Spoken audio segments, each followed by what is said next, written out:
Hello dear students, mega mind studies के इस lecture series में एक बार फिर से आपका स्वागत है। जैसे कि आप जानते हैं कि क्लास 10th बोर्ड एग्जाम है। आप लोगों को भी टेंशन आता होगा, कहीं तो आपको टीचर्स डराते होंगे और बचपन से सुन रखा है कि बोर्ड एग्जाम में ऐसा क्वेश्चन आता है, ऐसे क्वेश्चन पूछे जाते हैं, हार्ड होती है। तो आपको घबराने की कोई ज़रूरत नहीं है ना। आपको सिर्फ एक छोटा सा काम करना है, हमारी जो लेक्चर सीरीज है उसको कंटिन्यूअसली वॉच करना है और सारे वीडियोस देखते जाना है। और उसमें हम आप लोगों को एनसीईआरटी के टॉपिक्स भी क्लियर करेंगे, साथ में बोर्ड एग्जाम में किस तरीके से क्वेश्चंस पूछे जाते हैं उनको भी हम सॉल्व करके आपको बताएंगे। और आने वाले टाइम में हम आप लोगों को ये भी बताएंगे कि सीबीएसई के एग्जाम में क्वेश्चन आंसर्स के अलावा जो ऑब्जेक्टिव्स आपको पूछे जाएंगे, जो असर्शन रीजन पूछे जाएंगे, इसके अलावा केस स्टडी बेस्ड क्वेश्चंस पूछे जाएंगे, उसके लिए भी हम अलग से वीडियो लेक्चर्स बनाएंगे। तो बने रहिए मेगा माइंड स्टडीज की वीडियो लेक्चर सीरीज के साथ। आज हम पढ़ने जा रहे हैं activity 2.8, what do all acids and all bases have in common. What do all acids and all bases have in common, मतलब सारे एसिड्स में और बेसिस में क्या चीज कॉमन है। तो इसके लिए दी गई है activity 2.8, take solutions of glucose, take solutions of glucose, alcohol, hydrochloric acid and sulphuric acid etc। Okay, fix 2 nails on a cork. तो यहाँ पर आपको जो डायग्राम दिख रहा है बेटा, इसमें आप लोगों को एक बीकर लेना है और इस बीकर में एक cork, you know very well cork is a hard material, तो एक कॉर्क आप लोगों को फिट कर देना है और उस कॉर्क के ऊपर देयर आर 2 आयरन नेल्स। ये जो 2 लोहे की कील यानी आयरन नेल्स आपको इस तरीके से फिट करना है। Now connect the battery through a bulb and a switch as shown in figure 2.3। तो यहां पर आपको दिख रहा है there is a bulb, there is a switch and there is a battery. It is a 6 volt battery, ये 6 volt की battery है। तो ये कॉर्क है, कॉर्क पर आयरन नेल्स इस तरीके से फिट की गई है वर्टिकली, साथ में ये जो आयरन नेल्स है इनका कनेक्शन 6 वोल्ट की बैटरी के साथ किया गया है और there is a switch and there is a bulb. Okay, now pour some dilute HCl in the beaker. अब आप लोगों को बीकर में कुछ डाइल्यूट का मतलब मैंने आपको प्रीवियस लेक्चर्स में भी क्लियर किया था। डाइल्यूट सॉल्यूशन वो सॉल्यूशन होते हैं जिनमें वाटर का अमाउंट ज्यादा होता है। तो डाइल्यूट HCl सॉल्यूशन आप यहाँ पर डालेंगे। रबर कॉर्क तो आपको बता ही दिया है मैंने।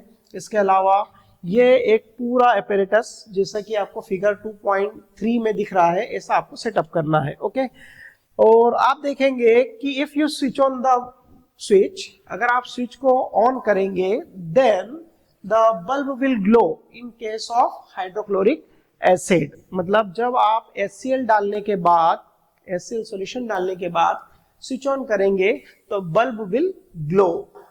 Repeat with dilute sulphuric acid, मतलब इसी एक्टिविटी को आपको डाइल्यूट सल्फ्यूरिक एसिड के साथ भी रिपीट करना है। मतलब पहले आपको ये एक्टिविटी HCl के साथ करना है, स्विच ऑन करना है, आप देखेंगे कि बल्ब जलने लगेगा। इसी तरीके से सेम केस आप लोगों को H2SO4 के साथ करना है, सेम एक्टिविटी रिपीट करना है। H2SO4 डालें इसमें, स्विच ऑन करें, bulb will also glow. Repeat the experiment separately with glucose and alcohol solutions. What do you observe now.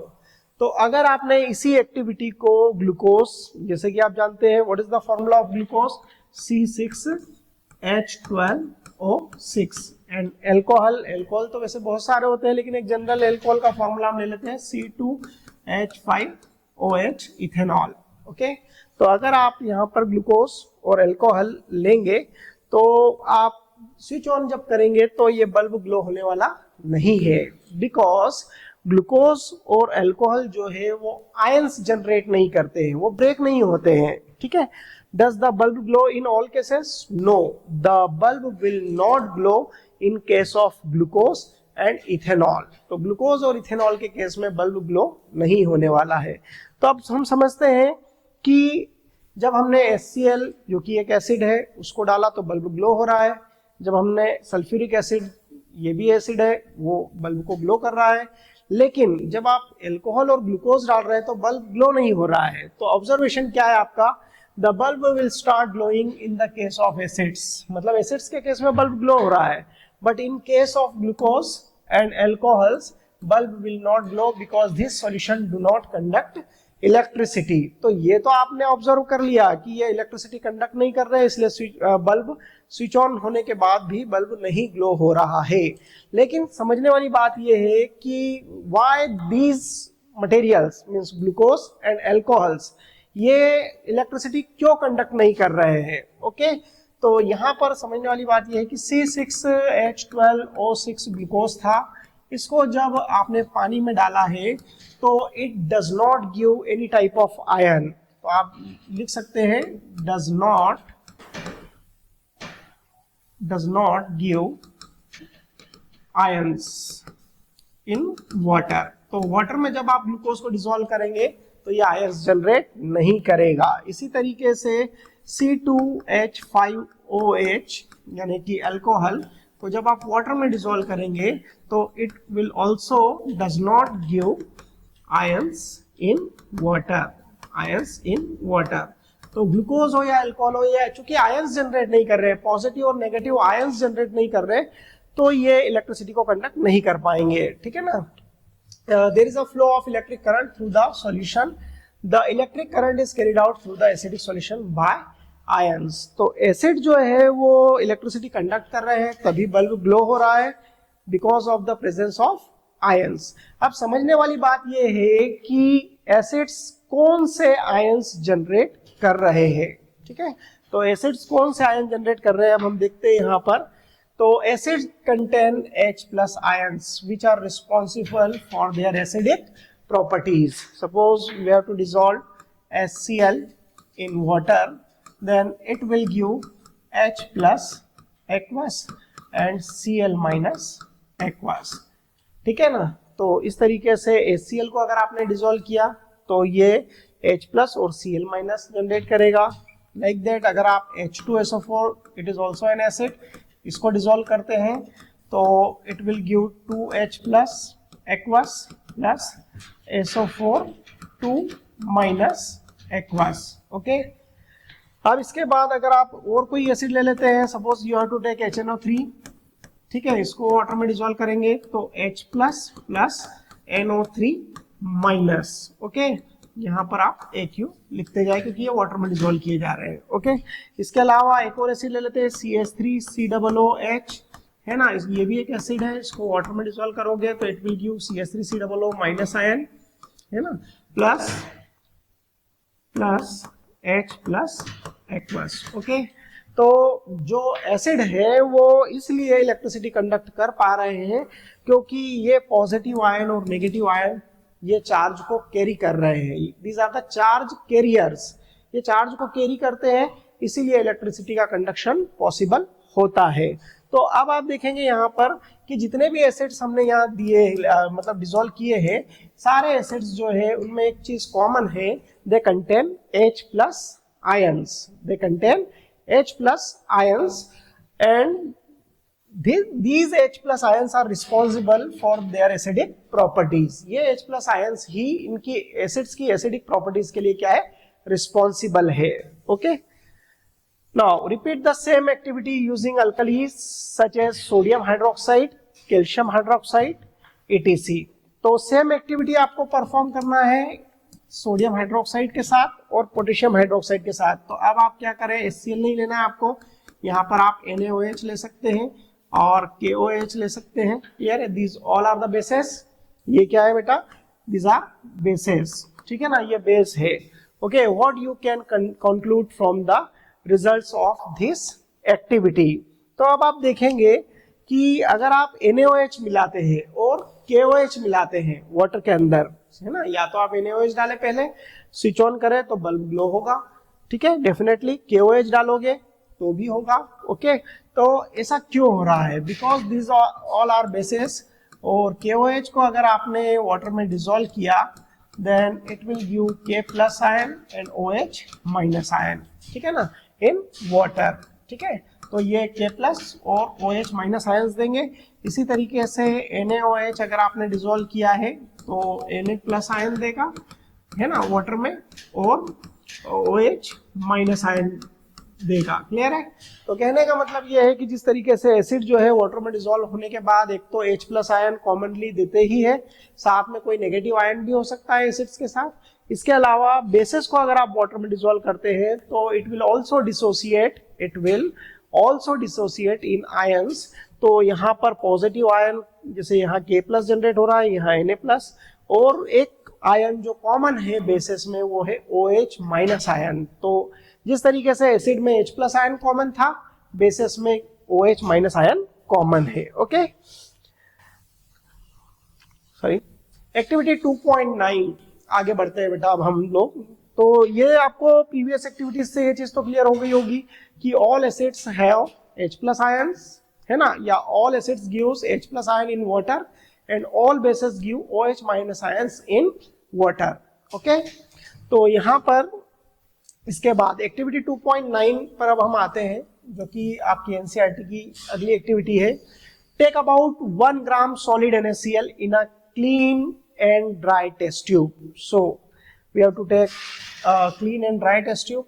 ये शुरुआत में कुछ इस तरीके से रही होगी, है ना, clean and dry test tube, ठीक है, it is a clean and dry test tube, and set up the apparatus as shown in figure 2.4. figure 2.4 में जो apparatus दिख रहा है इस तरीके से आपको सेटअप करना है। What do you observe?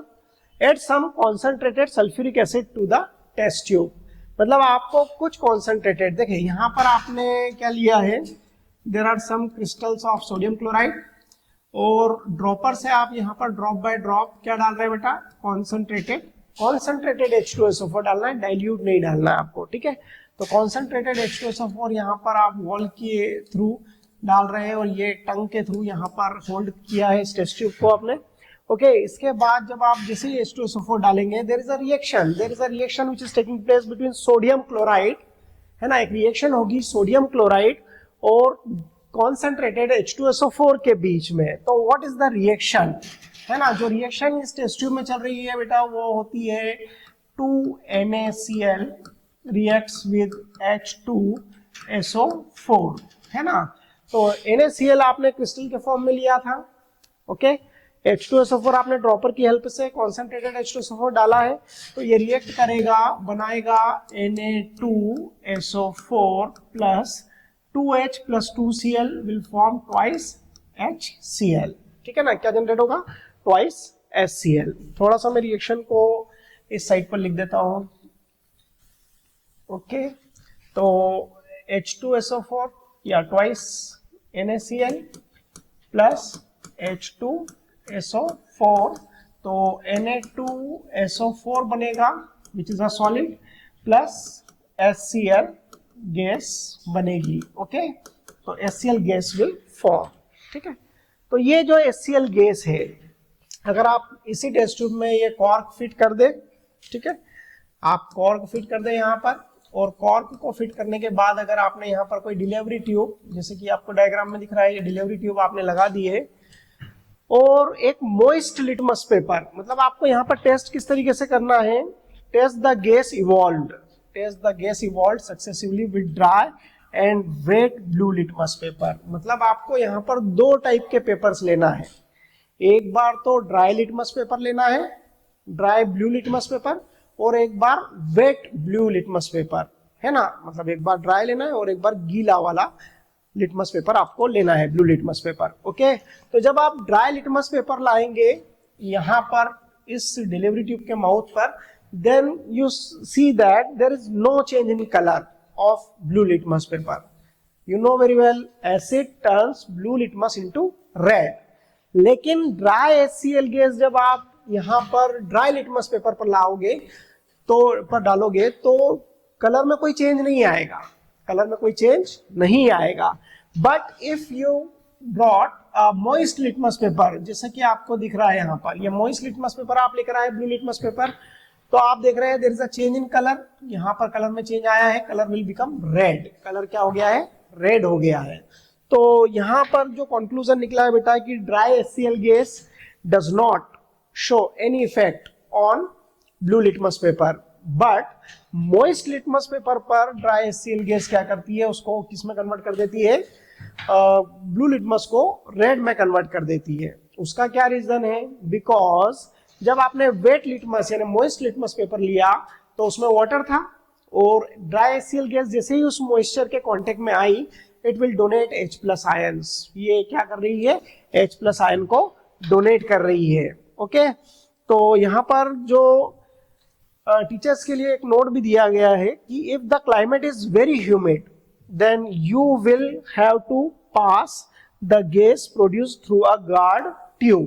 तो अगर मान लो जैसे बारिश के दिनों में होता है, मतलब रेनी सीजन में होता है, इसके अलावा जो विंटर सीजन है यानी कि ठंड का जो मौसम है उसमें भी आप देखते हैं कि जो एटमॉस्फेयर उसमें मॉइस्चर बना रहता है। तो अगर आप ये एक्सपेरिमेंट एक कोई ऐसे दिन करें जिसमें बहुत ज्यादा ह्यूमिडिटी हो, बहुत ज्यादा नमी हो आसपास के एटमॉस्फेयर में, तो उस कंडीशन में टीचर्स को ये मतलब बात बताई गई है कि आप गार्ड ट्यूब का यूज करें। गार्ड ट्यूब का यूज कैसे करेंगे, आपकी सपोज ये टेस्ट ट्यूब है आपकी, और यहाँ पर देखिए यहाँ पर सपोज ये टेस्ट ट्यूब है और आपने डिलीवरी ट्यूब लगा दी कॉर्क की हेल्प से, और गार्ड ट्यूब आपको यहाँ लगाना पड़ेगी। तो this guard tube contains calcium chloride, है ना, बिकॉज एटमॉस्फेयर में मॉइस्चर है। आप ये कैल्शियम क्लोराइड क्या करेगा, CaCl2 जो कि गार्ड ट्यूब में प्रेजेंट है, ये एक ड्रायर का काम करेगा। ये मॉइस्चर को कैप्चर करता है, मॉइस्चर को एब्जॉर्ब करता है। तो जो HCl गैस जनरेट होगी, मान लो उसमें कोई मॉइस्चर आ गया ड्यू टू द ह्यूमिडिटी, मतलब ह्यूमिडिटी के कारण अगर HCl गैस जो बन रही है उसमें मॉइस्चर आ गया तो उसको आप ड्राई करेंगे with the help of calcium chloride जो कि गार्ड ट्यूब में प्रेजेंट रहेगा। ओके, तो यहाँ पर आप टीचर्स को सजेस्ट किया गया है कि जब मॉइस्चर ज्यादा हो एटमॉस्फेयर में तो आप गार्ड ट्यूब का यूज कर सकते हैं HCl गैस को ड्राई करने के लिए, ताकि आपको एक्सपेरिमेंट अच्छे से करते बने। ओके, तो अब हम समझते हैं कि इस एक्टिविटी का कंक्लूजन यानी ऑब्जर्वेशन क्या है। The experiment suggests that hydrogen ions in HCl are produced in the presence of water।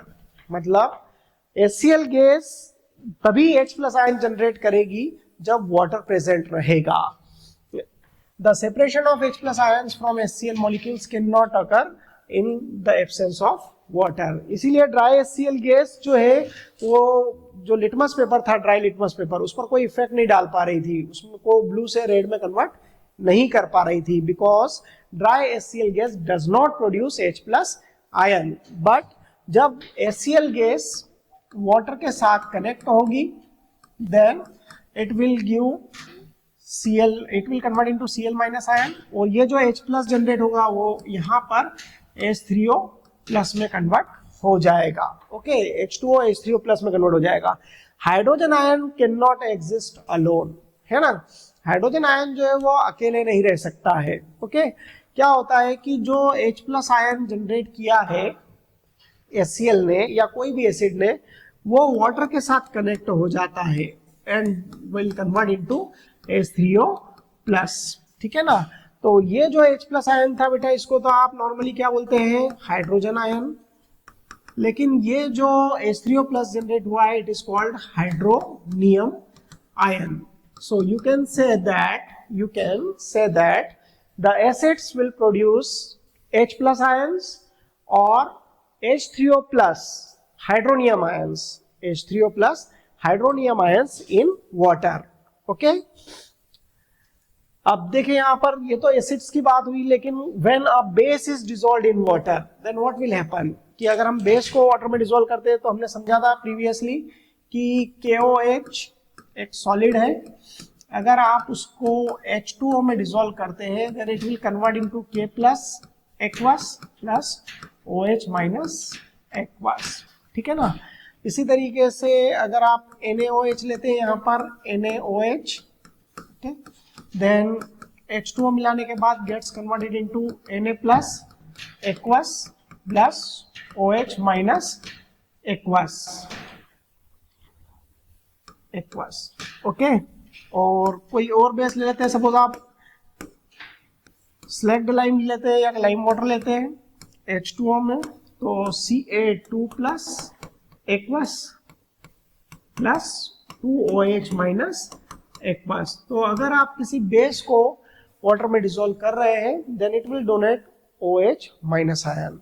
तो एक्टिविटी जो 2.8 थी आपकी, उससे आपको क्लियर हुआ है कि all acids contain H plus ion and all bases contain OH minus ion and they give H plus ion in water and they give bases will give OH minus ion in water।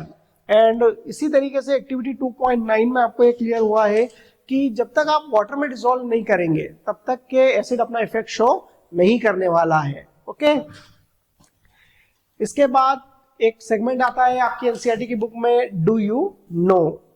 ठीक है, all bases do not dissolve in water an alkali is a base. ये बहुत important point है बेटा। An alkali is a base that dissolves in water. क्या होता है, कई बार बच्चे कंफ्यूज होते हैं कि कभी सर बेस टर्म यूज कर रहे हैं, कभी बोलते हैं अल्कली। तो what is the difference between a base and an alkali? एक अल्कली और एक बेस में क्या डिफरेंस है? तो देखिए आप लोग समझे इस चीज को कि an alkali is a base which can dissolve in water. सिर्फ वो बेसेस जो वाटर में डिसॉल्व हो रहे हैं दैट आर कॉल्ड अल्कलीज, उन्हीं को अल्कली कहा जाएगा, अदरवाइज वो सिर्फ बेस बोले जाएंगे। क्लियर है? तो एक्टिविटी टेबल 2.1 जो आपके सिलेबस में थी उसमें आप लोगों को जो टेबल 2.1 थी, टेबल 2.1 में आपको NaOH, KOH, COH ट्वाइस ये अल्कलीज है बिकॉज ये वाटर में डिसॉल्व हो जाते हैं। क्लियर है? तो only water soluble bases are called alkalis. वो बेस जो वाटर में डिसॉल्व हो जाते हैं उन्हीं को क्या कहा जाएगा बेटा? अल्कली कहा जाएगा। तो आई होप आप लोगों को बेस और अल्कली का डिफरेंस क्लियर हो गया होगा। वो बेसेस जो वाटर में डिसॉल्व हो जाए उनको अल्कली कहा जाता है। ओके, तो now as we have identified that all acids generate H plus ions in water and all bases generate OH minus ion, we can view the neutralization reaction। तो एक न्यूट्रलाइजेशन रिएक्शन क्या होती है? whenever an acid reacts with a base, क्या बनता है बेटा? salt and water will form। Clear है? तो एक जनरल फॉर्मूला अगर मैं किसी एसिड का लूं तो हो जाता है HX। यहाँ पर H चूंकि एसिड है तो H प्लस तो कॉमन है ही, और X जो है कोई भी नेगेटिव आयन हो सकता है, मतलब NO3 भी हो सकता है, Cl माइनस भी हो सकता है, NO3 माइनस हो सकता है, ठीक है, या SO4 2 माइनस भी हो सकता है, प्लस बेस। तो बेस में कोई मेटल तो होगी, जैसे NaOH, तो NaOH में Na मेटल है तो हमने उसको M से रिप्रेजेंट कर दिया, और OH चूंकि बेस है तो OH तो रहेगा ही। क्लियर है?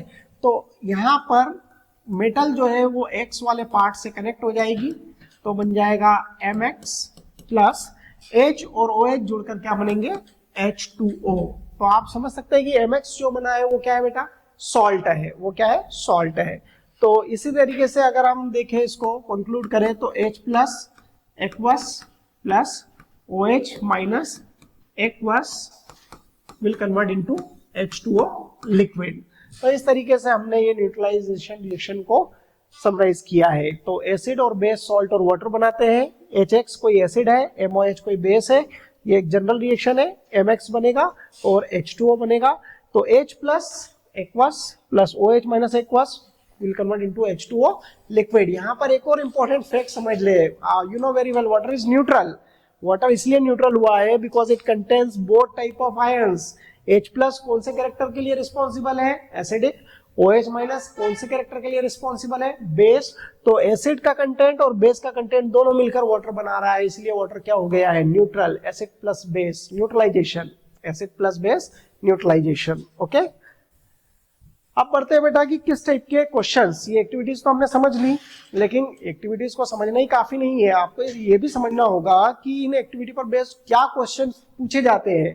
तो why does dry HCl gas not change the colour of dry litmus paper? बहुत ही इंपॉर्टेंट क्वेश्चन है बेटा, एनसीईआरटी का भी क्वेश्चन है और सीबीएसई के प्रीवियस ईयर्स की एग्जाम में पूछा भी गया है।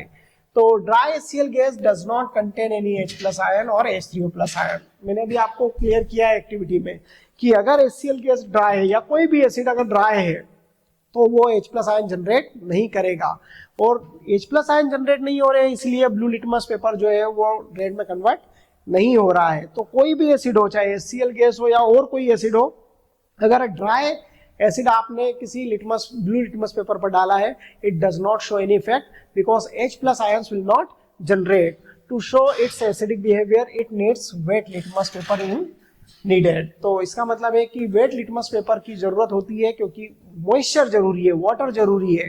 तो कोई भी एसिड अपना इफेक्ट तब तक शो नहीं कर सकता जब तक उसको वाटर में डिसॉल्व नहीं किया जाए। ओके, अब एक और क्वेश्चन है जो कि सीबीएसई के प्रीवियस ईयर में पूछा गया है कि right one word for the following. अब एक चीज और समझ ले आप लोग कि अगर आपसे सीबीएसई ने कोई आंसर वन वर्ड में देने का कहा है तो आप 1-2 वर्ड में उसको खत्म करें। ऐसा नहीं कि आप उसमें बहुत लेंथी डेफिनेशंस वगैरह डाल रहे हैं। Okay, to the point answer देना है आपको। तो फर्स्ट दिया है water soluble basis. You know very well, water soluble basis are called alkalis. Okay, very good. तो फर्स्ट का आंसर क्या आएगा बेटा? अल्कली। ठीक है। Second, a substance which dissociates on dissolving in water to produce hydrogen ions। तो water में dissolve होने के बाद हाइड्रोजन आयन कौन देता है? You know very well, acid. Okay, तो सेकंड का आंसर क्या होगा बेटा? Acid. A reaction between an acid and base to form salt and water। अभी आपने पढ़ा है प्रीवियसली, इसके पहले मैंने बताया था आप लोगों को कि जब भी कोई एसिड बेस से रिएक्ट करता है क्या होता है? सॉल्ट और वाटर बनते हैं। What the name of this reaction? Very good, neutralisation. Neutralisation. तो यहां पर क्या आएगा बेटा? Neutralisation. And one more question is there, a substance which dissociates on dissolving in water to produce hydroxide ions, OH minus ions. ठीक है ना, OH minus ion generate करेंगे। तो कौन से मटेरियल वाटर में डिसॉल्व होने के बाद OH माइनस आयन जनरेट करते हैं? तो दीज आर बेसेस। तो आंसर आएगा बेस। ओके बेटा, तो इस तरीके से ये आप लोगों का आंसर कंप्लीट हुआ। तो आई होप आप लोगों को आज का लेक्चर पसंद आया होगा, समझ में आया होगा, और इसी तरीके के आगे के एनसीईआरटी के टॉपिक्स को समझने के लिए आप बने रहिए हमारी मेगा माइंड स्टडीज की लेक्चर सीरीज के साथ। और अगर वीडियो आपको अच्छा लगा है तो इसको लाइक कीजिए, शेयर कीजिए। ठीक है बेटा, थैंक यू।